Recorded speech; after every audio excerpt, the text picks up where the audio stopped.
पोलिसांनी चोराला पकडलेले होते. श्यामने प्रश्न सोडवलेला होता. सविताने तिचे काम केलेले होते.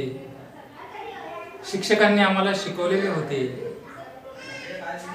वडिलांनी पैसे पाठवलेले होते. अमीरने दरवाजा उघडलेला होता.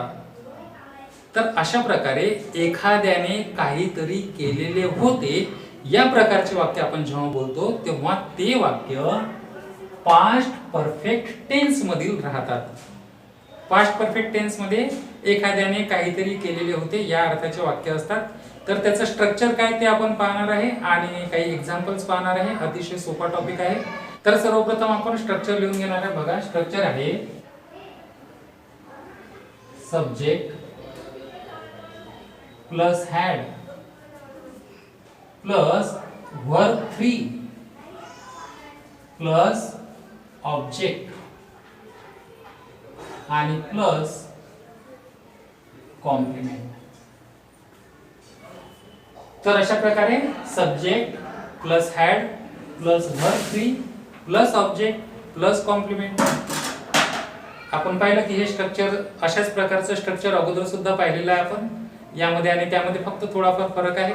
आणि म्हणूनच त्या व्हिडिओमध्ये मी सांगितलं होतं की जर तुम्हाला एक टेन्स चांगल्या प्रकारे समजला, एक स्ट्रक्चर चांगल्या प्रकारे समजलं, इतर स्ट्रक्चर समजण्यामध्ये तुम्हाला काही त्रास होणार नाही. यामधल्या प्रत्येक पार्टची माहिती आपण पाहणार आहोत. जर तुम्हाला अगोदरच माहित असेल तर तुम्ही थोडा व्हिडिओ स्किप करू शकतात, परंतु पाहणे फायदेशीर ठरणार आहे. तर बघा, सब्जेक्ट म्हणजेच कोण, तर जो क्रिया करणारा असतो त्याला सब्जेक्ट म्हणतात. जसं की सविताने पत्र लिहिलेले होते, तर पत्र लिहिण्याची क्रिया यामध्ये सविताने केलेली आहे, म्हणजे सविता क्रिया करणारी आहे, म्हणजे ती सब्जेक्ट आहे. सब्जेक्ट म्हणजेच कोण, क्रिया करणारा. तर आपण इथं टिप लिहून घेणार आहे. सब्जेक्ट म्हणजेच क्रिया करणारा. त्यानंतर इथं प्रत्येक वाक्यामध्ये हॅड राहणार आहे. या टेन्स मध्ये इथं हॅड हे हेल्पिंग वर्ब राहते.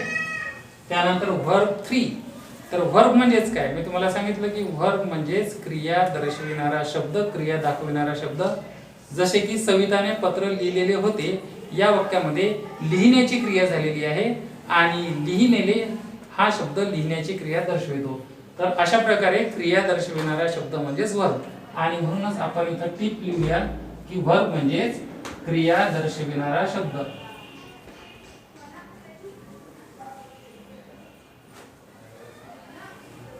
त्यानंतर ऑब्जेक्ट. मागच्या व्हिडिओमध्ये आपण पाहिलं की ऑब्जेक्ट शोधण्यासाठी वर्बला 2 प्रश्न विचारायचे आहेत. पहिला प्रश्न विचारणार आहे आपण काय, आणि दुसरा प्रश्न विचारणार आहे कोणाला. तर हे दोन्ही प्रश्न वर्बला विचारायचे आहेत. त्याचं आन्सर, त्याचं उत्तर म्हणजेच ऑब्जेक्ट राहतो. तर आपण इथं लिहून घेणार आहे की ऑब्जेक्ट म्हणजेच काय, कोणाला ची उत्तरे आणि त्यानंतर कॉम्प्लिमेंट. तर वाक्यामध्ये या व्यतिरिक्त असणारे जे शब्द असतात त्यांना कॉम्प्लिमेंट असं म्हणतात. राहिलेले जे शब्द असतात त्यांना कॉम्प्लिमेंट म्हणतात. आणि म्हणूनच आपण कॉम्प्लिमेंट साठी टिप लिहिणार आहे राहिलेले शब्द. तर अशा प्रकारे हे स्ट्रक्चर आहे. या स्ट्रक्चर वरून, या फॉर्म्युल्यावरून आपण काही सेंटेन्सेस इंग्रजीमध्ये करणार आहे. जसे की बघा, पहिलं, पोलिसांनी चोराला पकडलेले होते.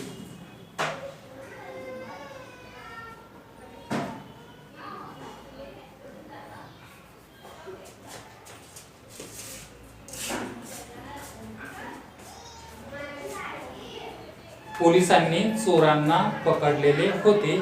हे वाक्य आपल्याला इंग्रजीमध्ये करायचं आहे. त्यासाठी सर्वप्रथम हे जे पार्ट आहे हे आपण ओळखून घेणार आहे. पहिलं ओळखणार आहे आपण सब्जेक्ट. तर सब्जेक्ट म्हणजेच कोण, क्रिया करणारा. पोलिसांनी चोरांना पकडलेले होते, यामध्ये पकडण्याची क्रिया करणारे आहेत पोलीस आणि म्हणूनच पोलीस सब्जेक्ट आहे. त्यानंतर हॅड हा तर इथं परमनंट राहणार आहे असं आपण पाहिलेलं आहे. त्यानंतर वर्ब ओळखायचं आहे आपल्याला. वर्ब म्हणजेच क्रिया दर्शविणारा शब्द. क्रिया दर्शविणारा शब्द, कृती दर्शविणारा, हालचाल दर्शविणारा शब्द त्याला वर्ब म्हणतात. तर पोलिसांनी चोरांना पकडलेले होते, यामध्ये पकडलेले या शब्दामध्ये क्रिया आहे पकडणे. मी तुम्हाला सांगितलं की मराठीमध्ये ज्या शब्दाच्या शेवटी ने असतो ते क्रियापद असते, पकडणे. आणि याच शब्दामध्ये क्रिया पण आहे, हालचाल आहे. तर अशा प्रकारे क्रिया दर्शविणारा जो शब्द असतो त्याला वर्ब म्हणतात. पोलिसांनी चोरांना पकडलेले होते, यामध्ये पकडणे या शब्दामध्ये क्रिया आहे म्हणून तो वर्ब आहे. त्यानंतर आपल्याला ऑब्जेक्ट शोधायचा आहे. तर इथे लिहिलेलं आहे ऑब्जेक्टसाठी व्हर्बला 2 प्रश्न विचारायचे आहेत. ऑब्जेक्ट मिळवण्यासाठी व्हर्बला 2 प्रश्न विचारायचे आहेत. पहिला प्रश्न राहणार आहे काय आणि दुसरा प्रश्न राहणार आहे कोणाला. तर एका प्रश्नाचं उत्तर मिळालं, एक ऑब्जेक्ट राहणार आहे. दोन्ही प्रश्नाचं उत्तर मिळालं, 2 ऑब्जेक्ट राहणार आहे. एकाही प्रश्नाचं उत्तर मिळालं नाही तर ऑब्जेक्ट राहणार नाही. तर अशा प्रकारे ऑब्जेक्ट शोधण्यासाठी आपण व्हर्बला प्रश्न विचारतो आहे. पहिला प्रश्न विचारणार आहे आपण काय, तर काय पकडलेले होते याचा आन्सर यामध्ये नाही. काय पकडलेले होते याचा आन्सर नाही. प्रश्न दुसरा विचारू आपण कोणाला. कोणाला पकडलेले होते. कोणाला पकडलेले होते तर चोरांना. कोणाला पकडलेले होते चोरांना. तर कोणाला या प्रश्नाचं उत्तर यामध्ये आहे, म्हणजे या वाक्यामध्ये एक ऑब्जेक्ट आहे. त्यानंतर कॉम्प्लिमेंट म्हणजेच काय, कॉम्प्लिमेंट म्हणजेच राहिलेले शब्द. तर आपण पाहिलं की व्हर्बच्या इकडे कोणतेही शब्द राहिलेले नाही. राहिलेले शब्द व्हर्बच्या इकडे पाहायचे असतात. पुढच्या शब्दांचा विचार यामध्ये आपोआप झालेला असतो. पुढे नाही जायचं, व्हर्बच्या पुढे नाही पाहायचं, व्हर्बच्या अगोदरच पाहायचं. तर व्हर्बच्या इकडे कोणतेही शब्द राहिलेले नाही आणि म्हणूनच या वाक्यामध्ये कॉम्प्लिमेंट नाही. तर हे वाक्य जर इंग्रजीमध्ये करायचं असेल तर अशा प्रकारे आपल्याला हे शब्द ठेवायचे आहे. सर्वप्रथम सब्जेक्ट लिहायचा आहे. आपण पाहिलं की सब्जेक्ट म्हणजे पोलिसांनी, ज्याला इंग्रजीमध्ये म्हणणार आहे पोलीस.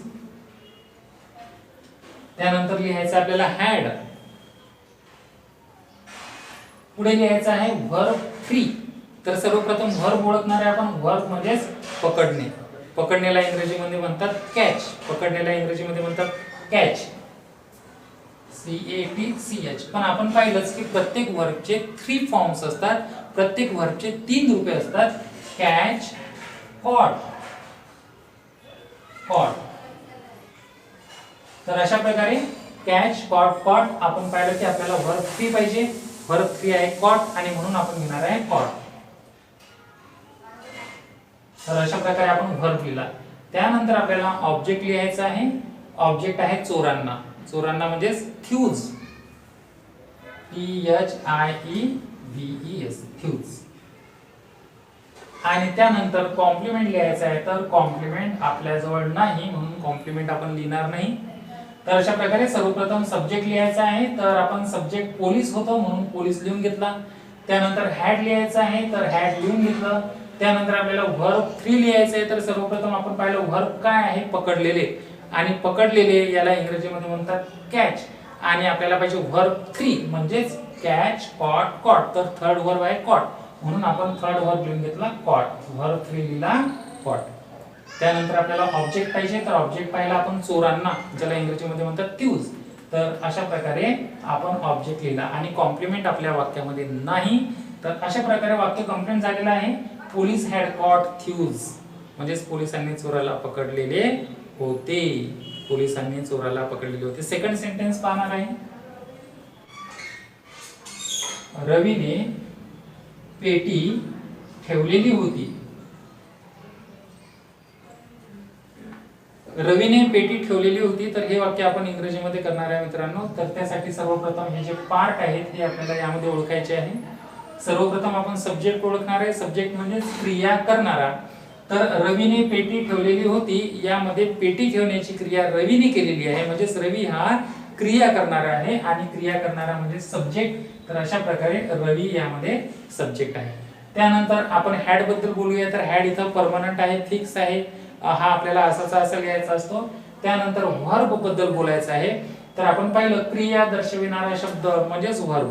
क्रिया दर्शविणारा, कृती दर्शविणारा, हालचाल दर्शविणारा शब्द म्हणजेच व्हर्ब. तर रवीने पेटी ठेवलेली होती. तर ठेवणे या शब्दामध्ये क्रिया आहे बघा. ठेवणे या शब्दामध्ये काय आहे, क्रिया. आणि दुसरी मी ओळख सांगितलेली की ज्या शब्दाच्या शेवटी ने असतो त्याला व्हर्ब म्हणतात. तर ठेवलेली म्हणजेच ठेवणे म्हणजेच हा व्हर्ब आहे. यामध्ये या शब्दामध्ये क्रिया आहे, ठेवण्याची क्रिया आहे. तर ज्या शब्दामध्ये क्रिया आहे त्याला व्हर्ब म्हणतात. याचाच अर्थ हा आहे व्हर्ब. आणि त्यानंतर आपल्याला पाहिजे ऑब्जेक्ट. तर ऑब्जेक्ट साठी आपल्याला काय करायचं आहे, व्हर्बला 2 प्रश्न विचारायचे आहे. पहिला प्रश्न काय आणि दुसरा प्रश्न कोणाला. तर व्हर्बला आपण बघा हा व्हर्ब आहे. याला सर्वप्रथम काय हा प्रश्न विचारणार आहे. काय ठेवलेली होती, काय ठेवलेली होती पेटी. तर हा झाला आपला ऑब्जेक्ट. त्यानंतर पुन्हा दुसरा प्रश्न सुद्धा आपण विचारणार नाही का, कारण काय की व्हर्बच्या इकडे शब्दच शिल्लक नाही, त्यामुळे आपल्याला समजलं की यामध्ये आता दुसरा ऑब्जेक्ट नाही आणि यामध्ये कॉम्प्लिमेंट सुद्धा नाही, कारण त्या प्रत्येकाला आपण एक नाव दिलेलं आहे, ओळखून घेतलेलं आहे, सब्जेक्ट ऑब्जेक्ट वर्ब, आणि आता आपल्याजवळ शब्द शिल्लक नाही, त्यामुळे यामध्ये सेकंड ऑब्जेक्ट पण नाही, कॉम्प्लिमेंट पण नाही. आणि महत्त्वाची गोष्ट सांगितली की हे जे सर्व पार्ट आहेत हे आपल्याला व्हर्बच्या अलीकडे पाहायचे असतात, पुढे जायचं नाही. त्याच्यासाठी जे शब्द असतात ते या स्ट्रक्चर मध्ये फॉर्म्युलामध्ये ऑलरेडी आलेले असतात, त्याचा विचार करण्याची गरज नाही. तर अशा प्रकारे सर्व ओळखल्यानंतर हे सेंटेन्स जर इंग्रजीमध्ये करायचं असेल तर या क्रमाने या सिक्वेन्स मध्ये आपल्याला ठेवायचं आहे. सर्वप्रथम सब्जेक्ट ठेवणार आहे, तर सब्जेक्ट या सेंटेन्स मध्ये आहे रवीने, ज्याला इंग्रजीमध्ये म्हणणार आहे आपण रवी. त्यानंतर आपल्याला हॅड घ्यायचं आहे, तर हॅड. पुढे आपल्याला वर्ब फ्री पाहिजे, पुढे काय घ्यायचं आहे, वर्ब फ्री. तर आपल्या सेंटेन्स मध्ये वर्ब कोणता आहे, ठेवणे. इंग्रजीमध्ये ठेवणेला काय म्हणतात, कीप. तर या कीपची 3 रूपे कोणती आहेत, 3 फॉर्म्स कोणते आहेत, कीप, केप्ट, केप्ट. तर अशा प्रकारे आपल्याला थर्ड फॉर्म घ्यायचा आहे, सेकंड थर्ड फॉर्म दोन्ही सारखेच आहे. थर्ड फॉर्म आहे केप्ट आणि म्हणूनच आपण घेणार आहे केप्ट. तर अशा प्रकारे आपण केप्ट म्हणजेच काय घेतला, आपण वर्ब घेतला. पहिल्यांदा सब्जेक्ट सांगितला, सब्जेक्ट आहे रवी, तो लिहून घेतला. नंतर हॅड आहे, तर हॅड लिहून घेतलं. त्यानंतर वर्ब फ्री पाहिजे, तर वर्ब फ्री ठेवणे, ठेवण्याचा थर्ड काय आहे, केप्ट, तो लिहून घेतला आपण. आणि त्यानंतर आपल्याला लिहायचा ऑब्जेक्ट, तर ऑब्जेक्ट आहे पेटी म्हणजेच अ बॉक्स. आणि कॉम्प्लिमेंट आपल्या वाक्यात नाही. तर अशा प्रकारे रवीने पेटी ठेवलेली होती, याला इंग्रजीमध्ये म्हणणार आहे रवी हॅड केप्ट अ बॉक्स. त्यानंतर पुढे जाऊ आपण, सविताने तो प्रश्न सोडवलेला होता. सविताने तो प्रश्न सोडविलेला होता. सविताने तो प्रश्न सोडविलेला होता. हे सेंटेन्स आपण इंग्रजीमध्ये करणार आहे. सर्वप्रथम ओळखून घेणार आहे सब्जेक्ट, तर सब्जेक्ट म्हणजे क्रिया करणारा.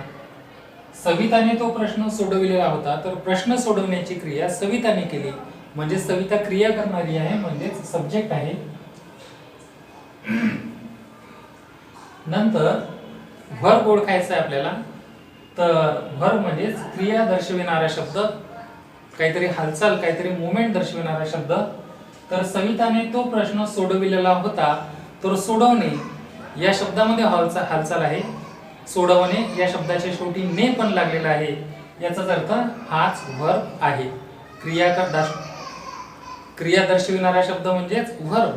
तर सोडवणे या शब्दामध्ये क्रिया आहे आणि सोडविणे या शब्दाच्या शेवटी ने आहे, म्हणजेच हाच व्हर्ब आहे. त्यानंतर ऑब्जेक्ट ओळखायचा आपल्याला. आपण पाहिलंच की ऑब्जेक्ट ओळखण्यासाठी व्हर्बला 2 प्रश्न विचारायचे आहे. पहिला प्रश्न काय, दुसरा प्रश्न कोणाला. तर आपण पहिला प्रश्न विचारतोय या व्हर्बला. पहिला प्रश्न आहे काय, तर काय सोडविलेला होता, तो प्रश्न. काय सोडवलेला होता, तो प्रश्न.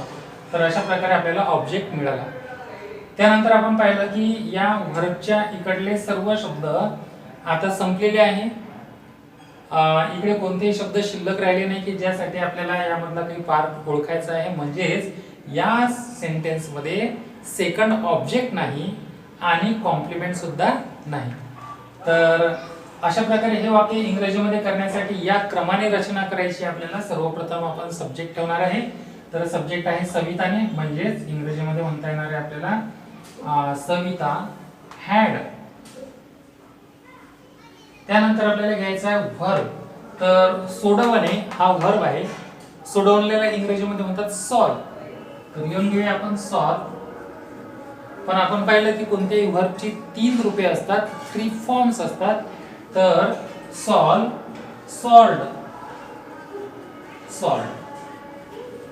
तर अशा प्रकारे आपण पाहिलं या व्हर्बची 3 रूपे, सॉल्व, सॉल्व्ड, सॉल्व्ड. सेकंड म्हणजे दुसरे रूप आणि तिसरे रूप सारखेच आहे. आपल्याला थर्ड फॉर्म पाहिजे, तिसरं रूप पाहिजे, म्हणजेच सॉल्व्ड. तर आपण घेणार आहे सॉल्व्ड. अशा प्रकारे आपण V3 घेतलेला आहे, व्हर्ब 3 घेतलेला आहे. आपल्याला ऑब्जेक्ट पाहिजे तर आपण पाहिलं की सेंटेन्स मध्ये ऑब्जेक्ट आहे तो प्रश्न, म्हणजेच त्याला म्हणता येईल दॅट क्वेश्चन. That question. त्यानंतर आपल्याला कॉम्प्लिमेंट लिहायचं आहे, पण आपण पाहिलं की आपल्या सेंटेन्स मध्ये कॉम्प्लिमेंट नाही. तर अशा प्रकारे सविताने तो प्रश्न सोडविलेला होता. इंग्रजीमध्ये म्हणता येईल Savita had solved that question. आणखी एक एक्झाम्पल आपण पाहणार आहे. आपण मॅच जिंकलेलो होतो.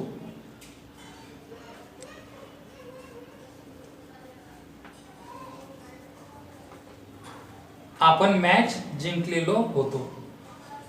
तर हे वाक्य इंग्रजीमध्ये करताना सर्वप्रथम हे पार्ट आपल्याला ओळखून घ्यायचे आहेत. सब्जेक्ट क्रिया करणारा, आपण मॅच जिंकलेलो होतो. जिंकण्याची क्रिया आपण केली, याचा अर्थ आपण क्रिया करणारे आहे म्हणजे सब्जेक्ट आहे. हॅड शब्द इथं परमनंट राहणार आहे, नेहमी लिहावा लागणार आहे. वर्ब, वर्ब काय असतो? क्रिया दर्शविणारा शब्द. तर आपण मॅच जिंकलेलो होतो, तर जिंकणे या शब्दामध्ये क्रिया आहे मित्रांनो. आणि मी तुम्हाला दुसरी ओळख पण सांगितलेली आहे की जिंकलेलो म्हणजेच जिंकणे. तर मी तुम्हाला सांगितलं मराठीमध्ये ज्या शब्दाच्या शेवटी ने असते तो वर्ब असतो, ही पण एक ओळख सांगितलेली आहे. त्यामुळे जिंकलेलो म्हणजेच जिंकणे म्हणजेच हा वर्ब आहे असं आपण म्हणू शकतो. त्याचप्रमाणे नंतर आपल्याला ऑब्जेक्ट ओळखायचा आहे. ऑब्जेक्ट ओळखण्यासाठी आपण पाहिलं, ऑब्जेक्ट ओळखण्यासाठी काय आणि कोणाला हे दोन प्रश्न वर्बला विचारायचे आहे. वर्ब आहे जिंकलेला होतो. तर या जिंकलेल्याला आपण पहिला प्रश्न विचारणार आहे काय? काय जिंकलेलो होतो? तर आपल्याला उत्तर मिळते मॅच म्हणजेच हा ऑब्जेक्ट आहे. कायचं उत्तर म्हणजेच ऑब्जेक्ट. तर आता वर्बच्या इकडे काही शब्द शिल्लक राहिले नाही, याचा अर्थ असा आहे की यामध्ये दुसरा ऑब्जेक्ट पण नाही आणि कॉम्प्लिमेंट पण नाही. हे वाक्य इंग्रजीमध्ये करताना आपल्याला या क्रमाने शब्द ठेवायचे आहे. पहिले सब्जेक्ट ठेवायचा आहे. सब्जेक्ट आहे आपण, ज्याला इंग्रजीमध्ये म्हणतात वी. नंतर हॅड.